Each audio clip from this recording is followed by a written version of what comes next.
Jaya Radha Madhava Punya Vihari. Hare Krishna, welcome dear devotees back to yet another conversation on the importance of reading Srila Prabhupada's books. This is organized by the Ministry of Education, and today we have with us His Grace Nrsimha Kavaca Prabhu. Hare Krishna Prabhu. Oh, Thank you so much for joining us. well, thank you for inviting me. I really appreciate it. Nrsimha Kavaca Prabhu, of course, most of the devotees will know, he's the global minister for the Ministry of Deity Worship in ISKCON. Prabhu has joined ISKCON in 1980, so that means practicing for over 40 years Krishna Consciousness. He's a disciple of His Holiness Indra Maharaj. He's married with Ashesha Sadini Mataji and lives in the New Govardhan farm community in Australia. Also spends time in Vrindavan, in Sridham Mayapur, of course also in Vrindavan, but mainly in Sridham Mayapur because of his service, because the academy is there, the school for the deity ministry and deity worship. And he's very well known for sharing his enthusiasm about deity worship with the devotee all around the world. He's also traveling, gives seminars on the importance of worshipping the deities. So thank you so much for joining us today for this interview on the importance of reading Prabhupada's books. Let us start with hearing from you about how did you came in touch with Krishna Consciousness, especially with Srila Prabhupada's books. Do you remember the first book you received and what impact it had in your life? Yeah, the first book I received, I think, was The Science of Self-Realization. And my brother actually gave it to me. Someone gave it to him, but he wasn't interested in it, so he gave it to me. And then that was the first book I read. And when I first started reading that, it all seemed a little bit sort of fantastic and far out to me because, you know, I'd never read anything like that before. Mostly I had been reading sort of, you know, science fiction and stuff like that. That was my interest in those days. And then when I received The Science of Self-Realization, that was something like really, really, you know, very different from anything I'd ever read before. But nonetheless, I persisted with it because there was something that resonated with me in Prabhupada's writings, because I'd also had been reading different books on mysticism and things like that, especially Eastern philosophies. And a lot of what Prabhupada was explaining just seemed very natural and like a natural follow-on from the things I've been reading about. But some of the things I had been reading about, I won't get into it because, you know, different types of Mayavadis and things like that. But some of the things they had been reading, they were writing, just didn't seem to be so relevant or even believable to me. Or I remember there was one fellow I was reading about, and you know, from what I can understand, he was basically an alcoholic, but he was writing, you know, about mysticism, and it just seemed to be inconsistent to me. Here you are, you're writing about, you know, a better lifestyle, this thing, that thing, but you're addicted to alcohol. So just, you know, there was inconsistencies there. So I didn't really, you know, I wasn't really inspired by that kind of writings. But then reading Srila Prabhupada's books, you could see that, you know, it wasn't just theoretical for him.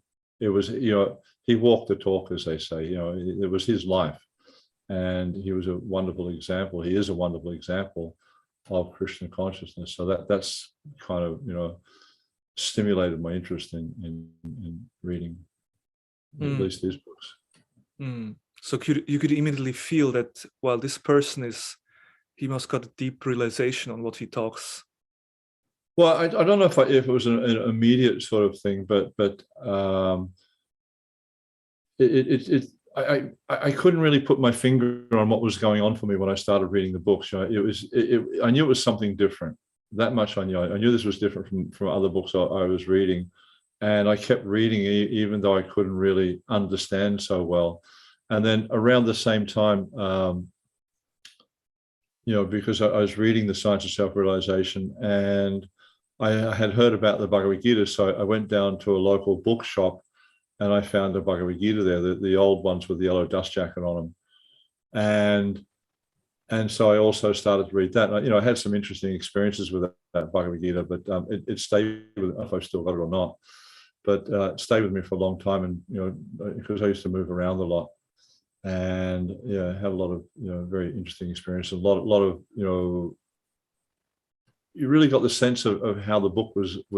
It wasn't just a book; it was living. It was talking to me. It was communicating with me, and it was interacting with my life.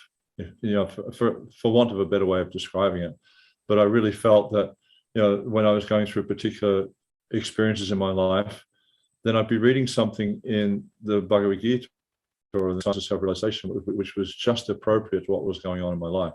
So from that, I understood that this book was living. It wasn't just like some novel or something. It was actually living. It was alive, and it was interacting with me.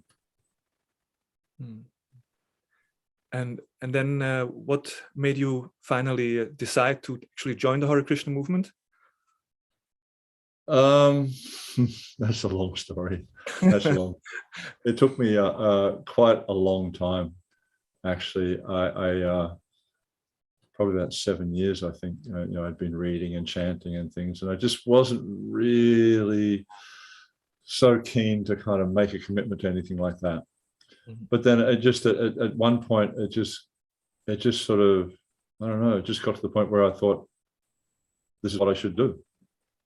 And here I am now. It took me a while. Slow learner. Well, after 40 years, you're still with us, so. Yeah. Nothing else to do. Nothing else more interesting, that's for sure. So let's talk about Srila Prabhupada's books. Why do you feel it's important that, just in general, reading Srila Prabhupada's books, or what benefit do we get when we read regularly? Well, I mean, at least for me, that there's so many facets to it. It's not just, okay, we gain, obviously there's the knowledge aspect of it, but I think that's a very, not superficial, but it's not the most important, to me, it's not the most important thing. Of course, there is so much knowledge in Prabhupada's books, unlimited knowledge in Prabhupada's books about a world beyond our experience. Yet there's so much more than that. I was having a conversation with a devotee a little while ago, and he was undergoing some difficulties in his Krishna consciousness. And we were able to track down that one of the reasons why he was experiencing difficulty in Krishna consciousness is because he'd stopped reading. And one of the things I find, I guess it's a word we can use in this day and age which has relevance, is it inoculates us against the influence of the material energy. Because it's just like, the analogy sometimes is given of like a mirror becomes covered with dust, and then it becomes covered with so much dust you can no longer see your reflection in the mirror. So, Prabhupada explains how the Krishna conscious process removes the dust of karma, removes the dust of material nature from the mind. So if we're not actively engaged in Krishna consciousness, especially in hearing and chanting, hearing the holy name, chanting the holy name, but also hearing Prabhupada's books and speaking, not just to hear the books or to read the books, but to speak on the books. There's a purport Prabhupada mentions in I think it might be the 5th chapter of the 1st canto, that to speak on the Bhagavatam is more important than to hear or read the Bhagavatam, because when we speak on the Bhagavatam, it helps us to develop our realization, develop our understanding. So, by studying Srila Prabhupada's books, it helps us to, remove this conditioning and to reawaken our original consciousness, the consciousness that's already there. But the only way we can reawaken that is if we're constantly being reminded about it. And because the material nature is always affecting us, and covering us over again. That's one of the potencies of the material nature, is to cover us over again. We need to keep pushing back against that. And if we don't push back, it's just like, you can use a very simple example in deity worship. If you take a copper Archman cup, right, you can clean the Archman cup. very nice, bright, shiny Archman cup. And when you clean copper properly, it looks beautiful. And you just leave that sit on the table. You come back tomorrow, it will look a little bit spotty. Come back a few days later, even more so. But if you come back in several months' time, you would have no understanding of what it looked like when it was clean. So the idea is, and deity worship is really important like this, is a very important element of deity worship is constant cleaning. And a big part of this, I was just reading some quotes last night with Murli Manohar from Soho Street. Prabhupada said that if you're always cleaning the deity's paraphernalia in the deity's room, you're always cleansing your heart. So the cleansing process is really important. So reading Prabhupada's books is also a really important part of the cleansing process. And if we're not doing that, then again, we become covered over.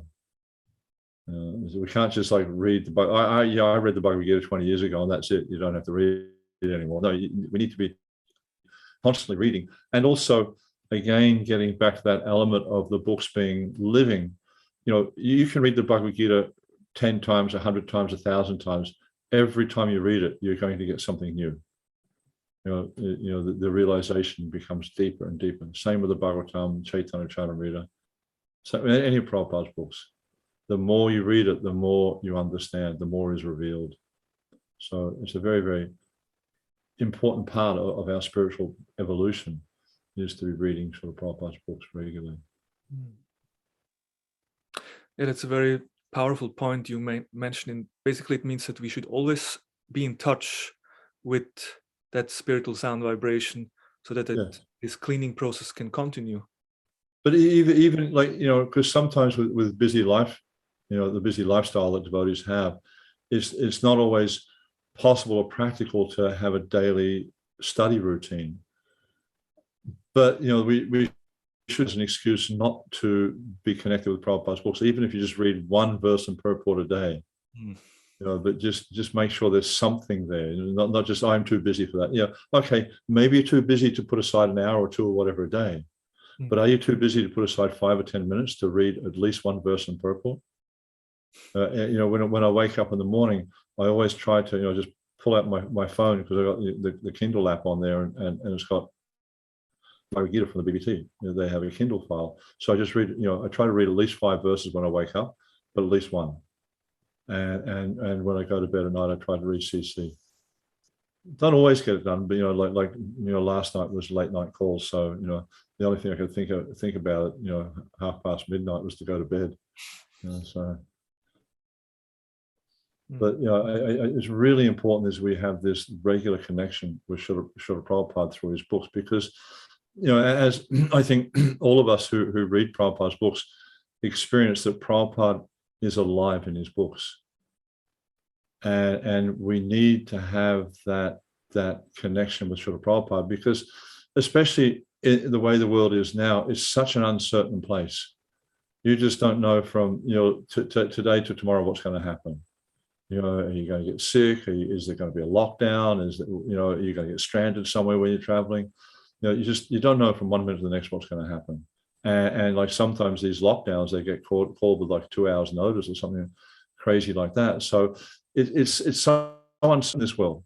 But Prabhupada's not like that.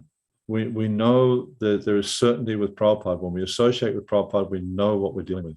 We know that he's a transcendental person, and he's directly connected with Krishna. And so by connecting with Prabhupada, we also connect with Krishna. And that gives us predictability. We know what our destination is. If we connect with Krishna, we're assured of our destination. Krishna promises that in the Gita. But if we don't have that connection, then things become very, very confusing for us. We often heard and spoke about this principle that Prabhupada lives in his books, and you just mentioned how the books are alive and how Prabhupada is there and present. Would you like to share any personal realization on that, or elaborate more on how we can, or what do we need, what is the proper attitude to actually access Srila Prabhupada in his books, that we can experience this also ourselves? Yeah, I mean, I don't know if I have like realization or such. I'm not a very realized or very smart person. I'm just, I've just been fortunate enough to have good association over the years of being connected in Krishna consciousness. And I think, by the blessing of Vaishnavas, I'm still here.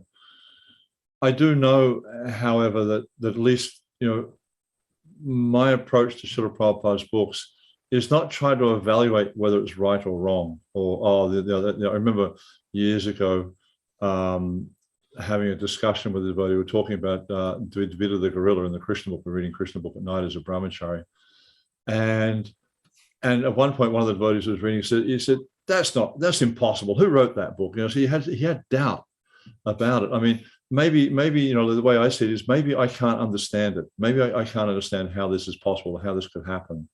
But I shouldn't doubt that these are, authorized descriptions given by our acharyas, given by, the Lord himself on this spiritual reality. So I feel this is probably at least for me, a very important part of it, is to accept that this is the supreme absolute truth. This is not a relative truth. This is not a fantasy. It's not a storybook. I was listening to a Kripa Prabhu giving a lecture the other day, and he's relating a pastime that happened in Edinburgh when they had a temple there. And someone in the audience was asking Prabhupada, are these stories real? I mean, are they, this is the truth, or is this something that's just like, some, what they call it, fiction? And Prabhupada, he got very serious. He said, you think I would travel all the way from India to tell you some fairy tales? And I thought that's just so, that's so, Prabhupada is not presenting some fiction to us. He's not, and especially if you listen to the Gita lectures he gave in the 60s, 66, especially 66 in New York, you can, at least me, I really get a sense of urgency there. Prabhupada is really, he's seeing the degraded nature of that nation, of that particular place where he was, New York and the Lower East Side, and also seeing the importance of the message he's delivering. And therefore he's got this, seems to me, he's got this sense of urgency, and he really sees that this is the only hope for these people. And, if we can understand that this Krishna consciousness, this process that's being described by Srila Prabhupada in his books, is the only thing that's going to help us to see our way out of the illusion of this material world, then I feel that the books will become more alive for us. Mm. We have to understand the book for what it is, especially, I mean, there's so many Vedic texts. And I was having a conversation with a friend of mine just recently, Madhu Mangal, today actually before this call, and we were talking about the different types of Vedic texts. And of course, there's Vedic texts which are like handbooks on how to live in the material world. There's Vedic texts on, telling you all about, Dharma Shastras, Artha Shastra, all this sort of stuff. But the Bhagavatam and the Bhagavad Gita and Prabhupada's books, they're actually transcendental literatures which are able to deliver us back to the lotus feet of Krishna. There are many Vedic texts which just really are dealing with how to function in this material world and to, not get too caught up in karma and things like that. But Srila Prabhupada's books are another level altogether. They're enabling us to return back to the spiritual world. So, yeah, I think it's really important not to put Prabhupada's books in the same category as these other books. And even we see like books by other devotees. I mean, it's really important to read books by other devotees. Bhanu Swami has done many nice translations. Gopika Pranadharma Prabhu has done many nice translations. Yet, to me, they're not in the same category as Srila Prabhupada's books, because Prabhupada has a direct connection with Krishna. Prabhupada has very, very deep realization, and his realizations come very prominent in his books. So it's not to minimize what these other devotees are doing, because the books are fantastic, and especially the Sarata Darshini for me is a very, very amazing book, and we can learn so much about Vishwanath Chakravarti Thakur's realizations on the Bhagavatam. But Prabhupada's books are a different league altogether, as far as I can see. And of course, other devotees will have different realizations on it, but that's okay. I'm just sharing my realization. It doesn't mean it's right necessarily. It's interesting you mentioned, because Srila Prabhupada also says in the introduction to Bhagavad Gita that one should at least theoretically accept that Krishna is actually the Supreme Personality of Godhead. So you similarly emphasize that we may not be able to understand, but we should, accept and understand that this is very special books and transcendental literature. And you also mentioned about the urgency that Prabhupada, with the mood that Prabhupada had. And I believe that if we understand Prabhupada's urgency and what he actually gave us, that will also create some gratitude within us, and a sense of make this book very important to us to read them and study. Yeah. When I do my personal study, I sort of, over the years of reading Prabhupada's books, I've developed my own study technique. Mm-hmm. And like some of the questions I ask myself is what is Krishna or Prabhupada saying to me here? What can I learn from this? And then what should I be praying for from this reading? And then also what weaknesses or shortcomings do I see in myself related to this, what's being taught here? And then one of the last things is what do I have to be grateful for from reading this? And so, I think that's, at least for me, I think that's, it's important to be grateful for what we have. And I think that's also, I know with myself, I'm not by nature a person who expresses themselves so well to others. So for me to kind of reflect on these things, I think it's helpful for me in my Krishna consciousness. We can talk a little later on the study aspect also. Before we do that, maybe we could talk a bit about the relation between deity worship and reading Srila Prabhupada's books, since you are the minister for deity worship, and I'm sure you have a lot of deep insights in this topic, because Srila Prabhupada and the previous acharyas, they gave us the Bhagavad Mark, the 9 processes of devotional service, but they also gave Pancharatrika Vidhi, method of deity worship. And sometimes maybe devotees are confused. Isn't chanting and the Bhagavatam enough? Why do we actually need deity worship? And then also, where is the connection between the deity worship and the reading and chanting? So would you like to elaborate a bit on these topics? I kind of find it a bit amusing that like looking at my background, coming from a country like Australia, which Srila Prabhupada called Maletcha Desh, that I wind up being the minister for deity worship today. That's just Krishna's humor. In terms of the relationship between deity worship and studying Prabhupada's books, for instance, there's a really interesting lecture that Prabhupada gave in Mayapur that many pujaris are quite familiar with, and it was quoted by Krishna Chaitra Maharaj in the beginning, in the introduction to the Pancharat Pradeep. And in the lecture, what had happened is Prabhupada was talking about some topic, completely different topic, and then some devotees got up to leave. And then Srila Prabhupada, he said, "Oh, where are they going? Some other business? Ugra Karma." It's very, very strong. And then he went on to say that if we don't have this life of hearing and chanting, then this Takobari means the home for the deity. This Takobari will just become a burden, and these big buildings will just become a home for the doves and pigeons. So Srila Prabhupada, he really emphasized the importance of hearing and chanting for devotees who engage in deity worship, because what we see happen, if devotees are doing deity worship, but they're not listening to lectures or reading the philosophy, or if they don't have this, Prabhupada talks about this life of hearing and chanting, then it just becomes a burden, because then they don't understand who the deity is. They don't understand the nature of the process. It may be very attractive, like people may be attracted to the nice fragrances that they're offering to the Lord, the beautiful flowers, the beautiful dresses, or they're able to dress the deity, look so beautiful. But this is really engaging their material propensities. But we need to go beyond engaging those propensities and start to have some realization on what it is we're actually doing. And in Prabhupada's books, he explains, if you read in the Chaitanya Charitamrita, the story of Sakshi Gopal, where the young Brahmana, he says, "The Lord is my dear Lord. You're not a statue. You're directly the son of Nanda Maharaj Krishna. So if we don't read the books, we don't understand these things.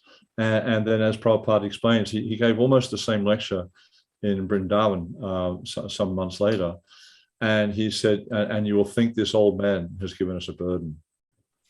You know, so and we see that sometimes devotees became critical of Prabhupada, and they thought, you know, why is he doing all this? You know, this old man, whatever. You know, so it's really important that we're regularly hearing and chanting, so we understand the process of bhakti, how it works upon me, how I can, you know, because we're all to some extent aware of our different anarthas. And if we're reading Prabhupada's books, we can understand how these anarthas affect me, but also we can understand how to apply myself to the process of bhakti so I can overcome these anarthas and overcome the influence of these anarthas. But if we're not reading, if we're just going about and doing service, we may do so much service, but you know, my experience, my realization is service alone is not sufficient. There has to be this life of hearing and chanting. If we don't have this life of hearing and chanting, then it all just becomes a burden. So yeah, it's very important for Pujaris to hear and chant. Also to have the good sadhana. You know, it's quite common that, you know, Pujaris will not go to Mangalati, for instance, or not chant their japa with the devotees and things like that. It's very, very important for devotees to have good sadhana, to have good sangha, also association with devotees. These things are all, you know, keys to the process of bhakti. And actually, Lord Chaitanya, you know, there's that discussion with I think it's in the 20th chapter of the Madhya Lila with Sanatana Goswami, where he mentions the 5 most potent forms of bhakti. Actually, no, I think it's later. It was with Sanatana Goswami. And he mentions there that Sadhu Sangha Nama Kirtan Bhagavat Shravan Mathura Vasa Srimatara Shari Savan. So to associate with devotees, to study the Bhagavatam, to chant the holy name, to reside in a holy place and to worship the deity with faith and veneration. These are the most powerful forms of devotional service. And even if you have no faith, but if you're a little bit connected with one of these things or all of these things, it can reawaken one's dormant love of Krishna.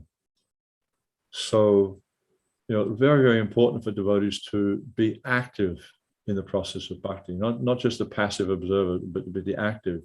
And in this way, we you know, overcome the different anarthas.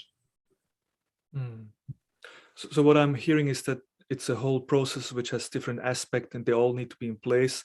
And also the hearing enables us to understand it deeply what actually we are doing. Yeah.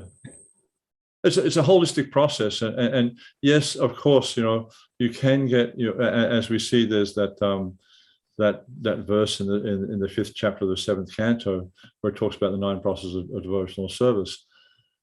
And you can achieve perfection by any one of the processes, and that's also described in the Nectar of Devotion. Yet we see that Srila Prabhupada, he gave us quite a well-rounded process, and he wanted it, you know, not necessarily that he wanted everyone to be doing deity worship. I don't say that. And we see that, you know, many devotees have propensities in other areas of bhakti, but the deities are a very important part of devotional service. I mean, we shouldn't minimize the need and the benefit of deities, but also we shouldn't minimize the benefit for us of seeing the deities and bowing down before the deities and offering prayers to the deities. I mean, there's so many different things we can do. We can chant in front of the deities, we can read in front of the deities. You know, there's so many benefits for everyone by engaging in deity worship. So according to capacity, and I'm not one of these devotees that thinks that everyone should go on the altar and do deity worship, although it would certainly benefit our temples if more devotees were involved. But, you know, I don't think it's not everyone's cup of tea, to put it like that, you know. Of course, herbal tea, not the other stuff. Yeah, so to be engaged according to one's nature is an important aspect. Yeah. You mentioned about how the hearing and chanting, or especially hearing, also understanding Prabhupada's books, helps us to have a deeper understanding or more spiritual vision on deity worship. How would you describe the benefit of deity worship on the hearing and chanting, or reading Prabhupada's books, like the other way around? Yeah. What So- benefit do devotees have if they actually worship the deities and afterwards? Yeah, it's an interesting question, and I don't think devotees think of it from that perspective so often. But the point of doing deity worship is a very, very powerful means of purification, and it's very tangible. Whereas, maybe chanting or engaging, for instance, in reading and stuff like that may not necessarily be so tangible or so visible for devotees. Whereas, when you're engaged in deity, it's very tactile. You're touching the deity, you're dressing the deity, you're bathing the deity, you're feeding the deity, you're waking him up in the morning, you're putting him to bed at night. So you're having a very tangible exchange with the deity. Whereas, for instance, you might be doing a fire yagya. And okay, so we understand at least intellectually that the Lord is called into the fire, and the fire is the tongue of the Lord. But, for everyone around looking at that, do they see that? No, they just see a fire and people throwing things into the fire, offering ghee and grains and stuff and bits of wood and that into the fire. But when we have a deity, then it makes everything so much more tangible, so much more real for devotees. So then, just like, in Mayapur, they have this really nice practice where every night when they put the deities to bed, they'll read, at least Janani Vasu used to do it, and I used to sit in the altar with him, and, he'd sit down and he'd read Krishna book, 3-4 pages of Krishna book to the deity. And so then, you're reading all these amazing pastimes in the Krishna book, and I've done it myself. You sit there and you think, wow, that's you. It's you know what I mean? It makes it real, and that's why I think it's very important that we have deity worship and reading and hearing and chanting all together, because then it starts to bring it all together. It starts to develop the whole picture for us, so we can see that this is real. This is not just someone's imagination. That's such a beautiful point. How we through the deity worship, we actually realize I'm dealing here with that personality who is performing all these pastimes. I personally, when I started doing deity worship, what I personally felt was a powerful experience also, that you really put into the role of the servant. You go there and you bring the food stuff, the boga, and you request the Lord to sit down. It's like you're taking the role of a servant, and that identification of, yes, I'm a servant of Krishna, kind of becomes stronger through the deity worship also. Well, that's kind of a really important part of deity worship. Is at least if you get more into the process of deity worship and how it functions, at the beginning of the worship, there's different types of prayers that the devotees will chant, and one of the important prayers is that Naham Vipron Napi Vaishnava Shuddhara, Dasa Dasa Anudasa. So the idea there is I'm not anything identified with this material body. My actual identification is eternal servant of lotus feet of the master, the maintainer of the gopis. So there's a very important concept to try to, at least, again, intellectually at least accept it in the beginning. And the more we sort of work on that, the more it becomes a reality, where we're understanding that actually I'm just a servant. He's the master, I'm the servant of the servant of the servant of the lotus feet of the Lord who's maintaining the gopis. So this is a really important element. And often we find that, if we're a little bit proud in our deity worship, or we're going on the altar thinking, I'm such a good dresser, or I'm such a good cook, or things like that, then, it happens that sometimes it's revealed to us, actually, you're not that good. You're just, you're insignificant.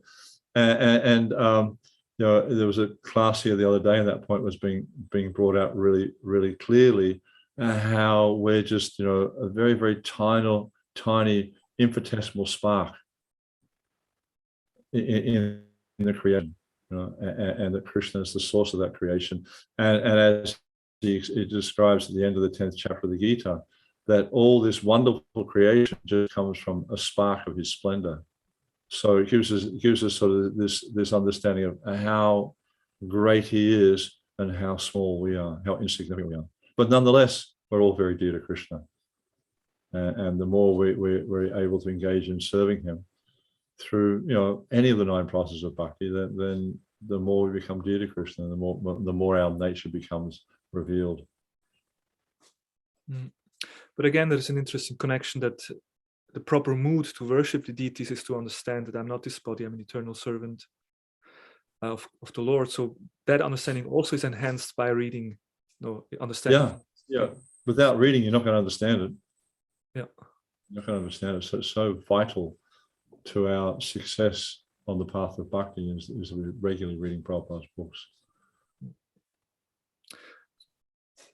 Let's talk a bit about practical aspect of studying, and you already mentioned a little bit about your personal study, and like in deity worship, like cleanliness, punctuality, like discipline is very important. So I guess maybe that's helpful for the reading study also.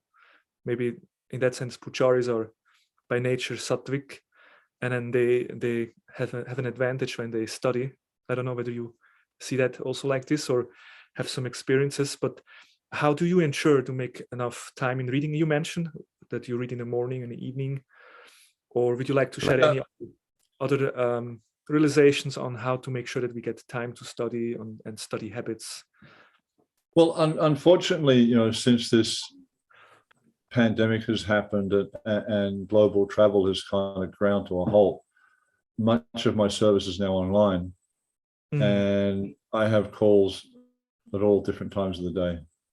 And it's really, I mean, it's probably quite early in the morning for you there, right? But, so, you're doing calls at all different times of the day. So that's really, messed up regularity for me. Some of the calls finishing at midnight. It's like really, really hard to kind of stay regular. But I do feel, to have this commitment to, not just the commitment, but also, the desire to want to read Prabhupada's books, to want to associate with Prabhupada through his books. I mean, I've gone for lengthy periods in my devotional service where I haven't read regularly, and then so you look back and you think, my gosh, I haven't read months. I haven't read Prabhupada's books for months. And that it has its effect on us. It has its effect, but I just feel like an individual commitment to want to associate with Prabhupada through his books. I think that's very, very important and very healthy for us to have. So I like I was saying before, at least I try to read something every day. It may not be, ideally I would be studying an hour a day Bhagavatam, but I don't get to do that every day. But a few times a week for sure, I get to study Bhagavatam. But then morning and night, like when I wake up in the morning, the first thing I do is I read the Gita, and then in the evening, just before I go to bed, I'll read CC. But then I use an app called Kindle, and I'm not trying to sell anyone's product. I certainly don't get any kickbacks. But the reason I like using those apps because like with phones and tablets and stuff like that, you get all these pop-up things sort of messaging. Someone sent you this email, someone sent this message. They're distracting. But when you use the Kindle, nothing. Yep. And there's no pop-up, so there's no distraction. So I think that's a really important thing is to avoid distractions. Turn off your phone and try to do it at a time where you're not going to be disturbed by whatever. Because it's good to be able to sit down and spend time and try to really associate with Srila Prabhupada through his books.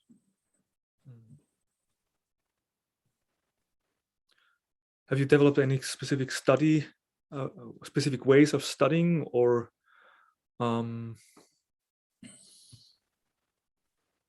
it depends on the book, for sure. But usually what I'll do is I have like a document on my computer where I'll have the verse, the word for word, the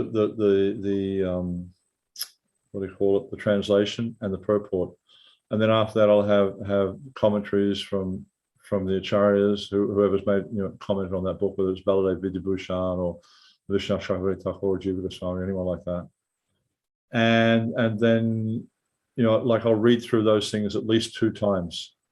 Sometimes I read more because I'm not really getting the point so well.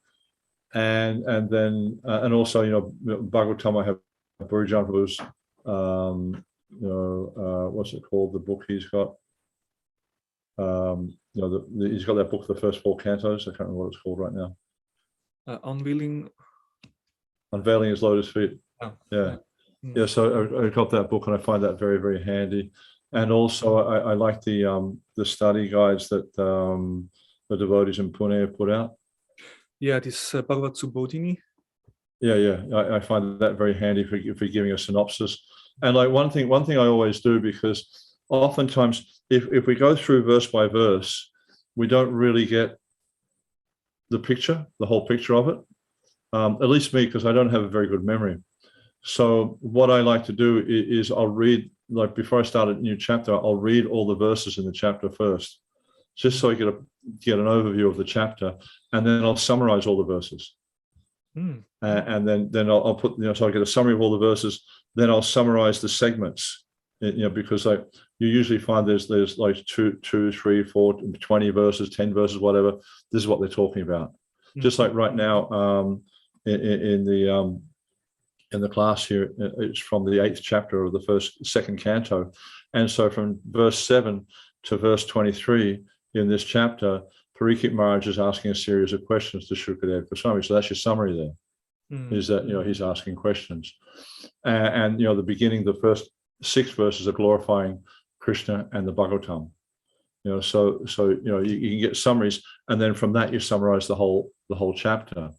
And then, like once I get through these ones on the first canto, then I'll take all my chapter summaries and then summarize the first canto. So it just gives you an overview of what's going on. I think it's really important. Yeah, to really get a feeling of what is actually the content of this canto, and seeing the connection. Yeah, I might never get to. I don't know if I'll get to the end of the Bhagavatam with this study technique before I leave this body, but you know, it's kind of giving me a deeper understanding. And then also, as I mentioned before, like I'll read through it at least twice to try and, you know, to see what the message is, and but not look at it superficially. Try to like look a little bit deeply and see what is this passage from Srila Prabhupada's books. You know, Srila Prabhupada's book. What is it saying to me? What's Krishna saying to me? What's Prabhupada saying to me here? What do I need to learn from this? Because I think, you know, that's going to be, you know, even you and I could read the same passage and we're going to get a different message from it. You know, what do I need to learn from this? Because we're all at different stages in our progress in devotional life, and we have our anarthas, we have, you know, so many things going on for us. So what is it that's going to be relevant for me from this verse? I think that's very important. What do I need to pray for, as I mentioned before? What do I need to be grateful for? You know, what anarthas is revealing. I also like to look for different analogies that are there, different elements of culture that could be there. Also, you know, like any words that are, you know, that are interesting, like in the transliteration. I mean, sometimes some of the words, actually many of the words, you know, there's so much meaning contained in the word. And just if you can, you know, like, and if you go onto, there's a website called vedabase.io, I'm sure you're very familiar with it, but they have a really interesting thing is like with the transliteration, if you just click on the word, it shows you all the different places where that word's used in a similar way. Yep. And so you can get a broader understanding. Like many of the words are quite similar the way they're used, but some words they're used quite differently in different places. So it can help you to you know, and not being a Sanskritist or a Sanskrit scholar of any kind, it helps me to get a better understanding of what you know, what the meanings are and how it's stuff like that. And also I find with Vishwanath Chakravarti Thakur's comments, he also often gives really interesting understandings of the different words and help us to see more deeply, you know, the meaning of the verse. I mean, I can't think of anything offhand right now, but you know, I'm regularly astounded with the way that he presents the knowledge. Yeah, regularly astounded with the way he presents, you know, the meanings of the words and things like that, and how that opens up a whole new meaning. That's not different from what Prabhupada's saying. It's just deeper. and showing more facets to it. Also, any related verses, just like a few weeks ago, I was giving class from the beginning of this 8th chapter, and one of the verses there, it just had all these words that were similar to verses in the 2nd chapter of the 1st canto. Srila Prabhupada Krishna and all this type of stuff. So I just put all those words in there and just put comments of okay, this is meaning this, so it also helps us when we're giving class, for instance. We've already got a lot of material to draw from in relation to those verses. So yeah. Thank you so much for sharing. We can understand it. There's a lot of like active. I like the point of asking oneself the question. So what I personally can take from this? What Krishna wants to tell me personally? Yeah. That brings us also to this question, and maybe we can slowly conclude the conversation with how to ensure to apply what we read. Now we get so much knowledge from Srila Prabhupada's books, but then how do we make sure that we can live according to the books that we read? That's not easy. At least for me, that's not easy. It's like Vaisheshika Prabhu has a very interesting saying. You've probably heard it. You can lead a horse to water, but you can't make him drink. You can lead a man to knowledge, but you can't make him think. And even though we have this most amazing and profound knowledge from the Srimad Bhagavatam, applying it in our lives can be the most difficult thing, because we have our conditioning, we have our attachments, we have our various anarthas, and these things keep coming up again and again. So it's really important, I feel, and that's why another element of deity worship, which I think is really important for devotees, is to cultivate the mode of goodness. Because if you don't cultivate the mode of goodness, you can't see. You actually can't see what's going on in the world. You can't see how the world's affecting you. You can't see how the modes of nature are affecting you, and you can't see the ramifications of your actions. Or even if you can, you don't think it's that important, so I'll go ahead and do it anyhow. So it's really important that we cultivate the mode of goodness, because one of the characteristics of goodness that Krishna mentions in the Gita is illumination. So when you cultivate the mode of goodness, you see things as they are. So I think it's really important, at least for me, it's very important to focus on cultivating mode of goodness in my actions and in thought, word, and deed, so to speak, so that I can understand the philosophy more deeply and then be more convinced of applying it in my life. Whereas if it's just theoretical, you're not going to do it. You're not going to apply it. But when by cultivating goodness, which, as I said, leads to understanding, seeing things they are. When you read these things in Prabhupada's book, you say, yes, I'm a victim of this, and I need to do this to overcome that, or whatever the point is you're reading. It helps you develop conviction. So it's really important to be active in our cultivation. Then we can, apply these things in our life, because we see so many times things happen to us. We suffer as a result of the activities we do, but we do the same. I remember years ago listening to a lecture, and the devotee who was giving the lecture was talking about how, as brahmacharis, we used to like to eat huge amounts of prasadam. You go to the Sunday feast, you eat so much prasadam, you're actually in pain because you've overeaten. But, and you realize, this is because I've eaten too much, but the next week you do exactly the same thing. So it's kind of like, because we're driven by the modes of nature, and Krishna points that out at the beginning of the 3rd chapter of the Gita, that especially for passion, they're forced to act. They can't refrain from acting. He says, chanamapi, not even for a moment can they refrain from acting. So by cultivating goodness, at least goodness is going to impel us towards knowledge. And then as we develop this transcendental knowledge, then we will also rise to the transcendental stage, above goodness. So I think that's really important. Yeah, that's a very practical advice, and again, it's also connected to deity worship in a sense of if you perform deity worship, naturally you're kind of almost forced to be more in sattva guna, because that's just a requirement to do the service. Well, that's the advantage of deity worship also, is it helps us, because you have to become regulated, you have to become clean to do deity worship. So there's all these rules and regulations, and if you want to get the benefit of deity worship, follow the rules and regulations. If you don't follow the rules and regulations, you won't get the benefit, and you might get reactions. So by following the rules and regulations of deity worship, then naturally you'll become purified. Naturally you'll cultivate the mode of goodness. Naturally you'll understand this philosophy. So Prabhupada has given us a science, and the thing is with the science, if you apply the science the way it's meant to be applied, you will get the result. It's not open to chance or it's not random. If you apply the science the way the acharyas are instructing us to apply the science, you will get the result, guaranteed. Wonderful. Prabhu, do you have any last message to us? Any final words to our listeners in regards? No, I just really appreciate the opportunity to be able to share some reflections on Prabhupada's books, and hoping that this pandemic ends soon so we can resume our normal service and get back up, travel and meet devotees, and serve the devotees around the world. Yeah, we all hope that. Thank you so much. I think it was very fascinating to hear about this connection very much between deity worship and reading books. I think we got a lot of very valuable insights.